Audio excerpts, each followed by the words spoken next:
দর্শক, আসসালামু আলাইকুম। আশা করছি সবাই ভালো আছেন। বরাবরের মতো আজকে আমি যে কেসটা নিয়ে আপনাদের সামনে আলোচনা করব সেটা হচ্ছে চকলেট সিস্ট এবং বাইলেটারাল টিউবাল ব্লকেজ। আপনারা সবসময় অপেক্ষায় থাকেন, ওদের আগ্রহে বসে থাকেন যে আমি কখন কোনো ভিডিও রিভিউ দেব। যখন আমি নর্মাল রিভিউ দিই, ভিডিও রিভিউ না দিই বা ছবির মাধ্যমে দিই, সেটা নর্মালি কিছু কেস থাকে। যখন ভিডিও রিভিউ দিই আপনারা সবসময় এটা মনোযোগ সহকারে দেখেন এবং কমেন্টস করেন। আজকের কেসটি একটু স্পেশাল এবং খুবই কমপ্লিকেটেড একটা কেস। সেটা হচ্ছে চকলেট সিস্ট। আপনারা জানেন একটা মারাত্মক ব্যাধির নাম, এবং টিউবাল ব্লকেজ। মহিলাদের ফ্যালোপিয়ান টিউব থাকে, দুটো টিউব থাকে, এই টিউবাল ব্লকেজ। আজকের যে পেশেন্ট আমেনা বেগম, উনি আসলে সাতক্ষীরা থেকে এসেছেন। দীর্ঘ 11 মাস আগে আমার চেম্বারে উনি আসেন। উনি যখন আসেন তখন ওনার যে প্রবলেমটা ছিল, আমরা ওনার যে ফাইল বা ওনার যে ডায়াগনস্টিক যে টুলসগুলো আমরা ইউজ করেছি, এইচএসজিপিটি, হিস্টোসালফিঙ্গোগ্রাফি, তারপর ওনার প্রিভিয়াস যে রিপোর্টগুলো ছিল, আলট্রাসোনোগ্রাফি, ওনার নানান, আমিও এখানে আলট্রাসোনোগ্রাফি রিপোর্টটা ওনাকে করিয়েছি। এই রিপোর্টগুলো দেখে ওনার টেস্ট কেস ছিল, সেটা হচ্ছে চকলেট সিস্ট ছিল 5.5 সেন্টিমিটার। 5.5 সেন্টিমিটার যখন চকলেট সিস্ট থাকে, দ্যাট ইজ হিউজ। এবং ওনার দুইটা টিউবে ব্লকেজ।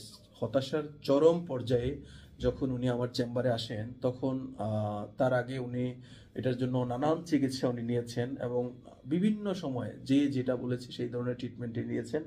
এবং উনি সর্বশেষ পর্যায়ে উনি যখন জানেন যে ওনার নর্মালি উনি কনসিভ হবেন না, এবং ওনাকে বলা হয় যে আপনার চিকিৎসা আসলে শেষ পর্যায়ে চলে আসছে, চিকিৎসা ওনার নাই বললেই চলে, এরকম পর্যায়ে যখন উনি আসেন তখন ওনারা হতাশার চরম পর্যায়ে আসেন। পরবর্তীতে আমরা যখন কেসটাকে কনফার্ম করলাম যে ওনার চকলেট সিস্ট, প্রথমে ওনাদেরকে আমি প্ল্যানিং দিই, ওনার চকলেট সিস্টটাকে আগে ঠিক করতে হবে, তারপরে টিউবাল ব্লকেজ।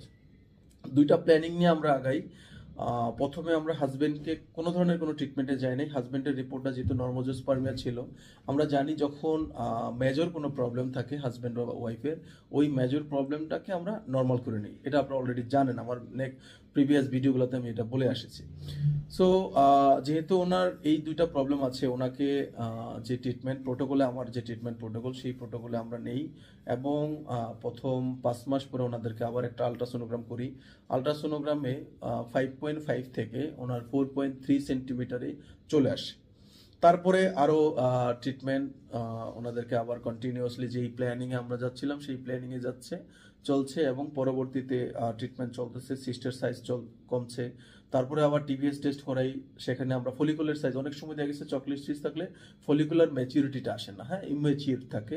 সেক্ষেত্রে আমরা ওনাকে ফলিকুলার ম্যাচিউরের জন্য কোনো ধরনের কোনো ইন্ডাকশন, কোনো ধরনের কোনো মেডিসিন যেটা ফলিকুলার ম্যাচিউরিটি করে, সেই ধরনের কোনো মেডিসিন দিইনি। কারণ আমরা জানি আমার ফার্স্ট ফোকাসই হচ্ছে আগে চকলেট সিস্টকে রিজলভ করতে হবে, টিউব ওপেন করতে হবে। আদারওয়াইজ আমরা ফলিকুলার ম্যাচিউরিটি করলাম, ফলিকুলার সাইজটা 18 থেকে 22-এর ভিতরে চলে আসলো, বাট সে কনসিভ হবে না।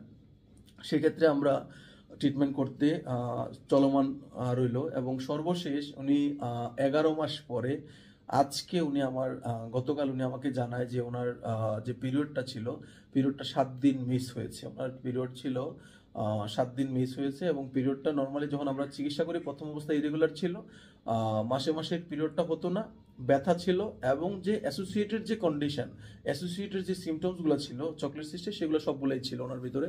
এবং প্রত্যেকটা সিমটমসের ইমপ্রুভমেন্ট ছিল after 5 month or 6 month of treatment. Then যখন এই মাসে ওনাকে বললো যে স্যার আমার তো পিরিয়ডটা রেগুলার ছিল, আমার 6 দিন ধরে পিরিয়ড আবার হচ্ছে না, আবার কি রেগুলার হয়ে গেল।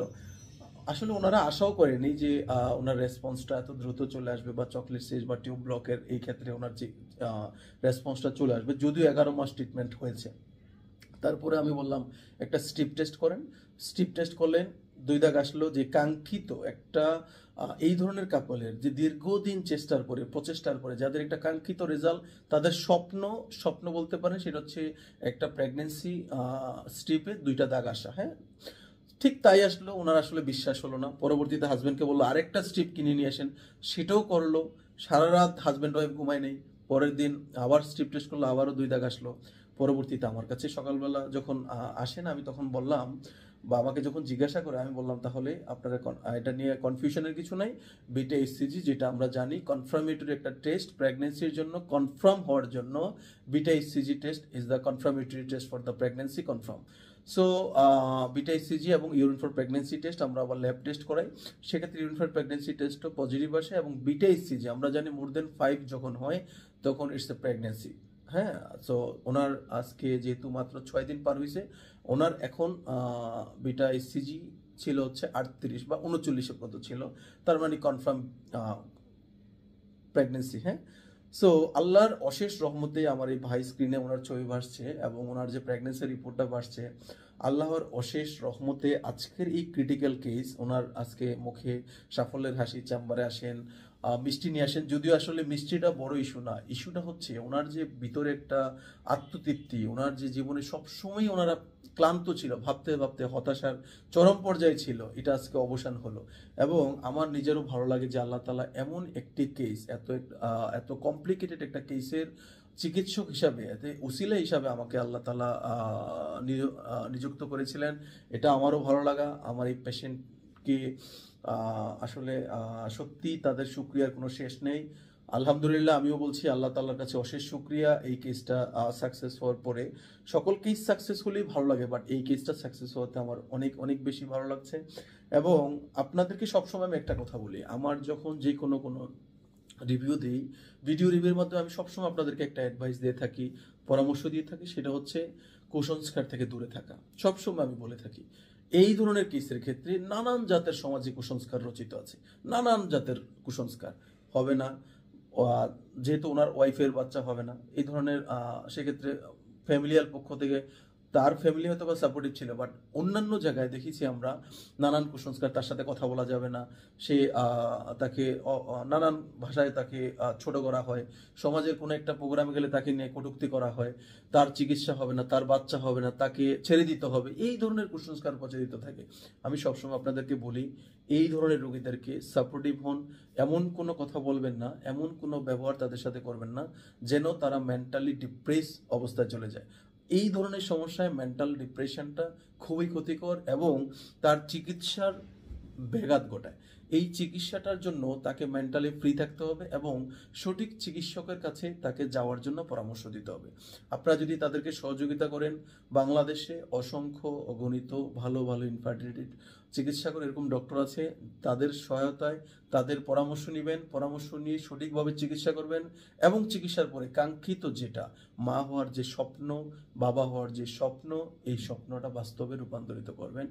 আশা করছি সবাই ভিডিওটা দেখবেন, সচেতনতা তৈরি করবেন, সচেতনতা বৃদ্ধির মাধ্যমে এই ধরনের রোগীদের পাশে দাঁড়িয়ে তাদেরকে আপনারা মা বাবা হওয়ার মতো যে স্বপ্ন সেটা বাস্তবায়িত যেন হয় সেই দিকে তাদেরকে ধাবিত করবেন।